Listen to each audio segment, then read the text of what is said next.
सम्मान देने का काम इसलिए नहीं किया क्योंकि बाबा साहब अम्बेडकर आपको आगे ले आने की बात करते थे, गांधी आपको सचमुच बनाने की बात करते थे, गांधी आपको जनेऊ बांट रहे थे, बाबा साहब अम्बेडकर आपको किताबें बांट रहे थे। आपने किताब, जिन लोगों ने किताबें पकड़ी आज उनके बच्चों के देखिए, आज उनकी कोट और पैंट और टाई लगी हुई है। जिन लोगों ने जनेऊ पहन लिया था, आज गुजरात के अंदर 2.5 टन जनेऊ गांधी ने अपनी जन्मदिन के दिन बांटा था और उन्होंने कहा था कि हमने आज मेरे आपसे अछूतों से आप हाड़ और छतरी हो गए हो। मैं साथी पूछना चाहता हूं, जब गुजरात के अंदर साइमन कमीशन 1929 में गया तो साइमन कमीशन के सामने गुजरात के दलितों ने यह कहा कि हमें आरक्षण नहीं चाहिए। डॉक्टर अम्बेडकर तो हमें अछूत बनाना चाहता है, हम अछूत नहीं रहना चाहते, हम तो ब्राह्मण बनना चाहते हैं। मैं साथियों बता दूं, साथियों साइमन कमीशन की रिपोर्ट के बाद गुजरात के लोगों को सन 1993 में आके आरक्षण मिला है।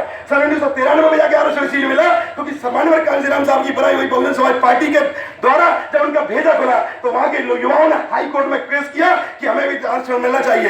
तो साथियों उन्होंने कहा कि साइमन कमीशन की रिपोर्ट में आपने दलितों के रूप में अपना नाम दर्ज नहीं कराया है, तो उन्होंने कहा कि हमारा नाम दोबारा से दर्ज किया जाना चाहिए और हमें आरक्षण चाहिए। तो साथियों 1993 में जब वहां की हाई कोर्ट ने ऑर्डर किया कि यहाँ के दलितों को भी पिछड़े वर्ग की और दलितों की अन्य भारत के दलितों की तरह इन्हें आरक्षण मिलना चाहिए, नौकरियों में आरक्षण, शिक्षा में आरक्षण मिलना चाहिए।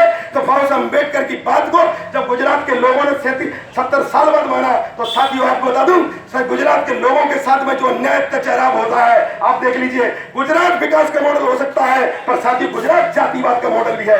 मैं आपसे कह देता हूं, आज राजस्थान में कांग्रेस पार्टी की सरकार है, लोग कहते हैं कि कांग्रेस कैसा विकास हम मध्य प्रदेश में करेंगे। मैं उससे पूछना चाहता हूं कैसा विकास करोगे? क्या एक दलित को 3 बार पिसाई पढ़ाई जाती है, उसकी मां के साथ बलात्कार होता है, बच्चे के सामने बलात्कार होता है, उसकी मां को उसके बच्चे के सामने नंगा घुमाया जाता है, जब ये मंजर उसके दिमाग में आता है बच्चा आत्महत्या कर लेता है। ऐसा विकास नहीं चाहिए हमें हमारा स्वाभिमान चाहिए, शिक्षा चाहिए, अधिकार चाहिए।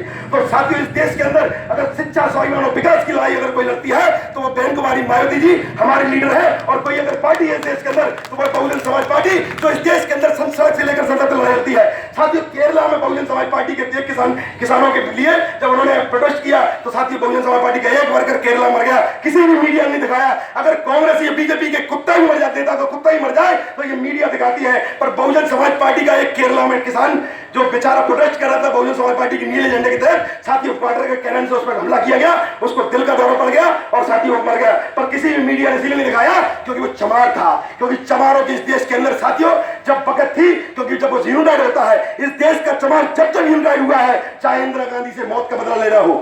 साथियों इस देश में लोग कहते थे, लोगों ने मानवर कांशीराम साहब की रैली में एक बार ऊधम कर दिया।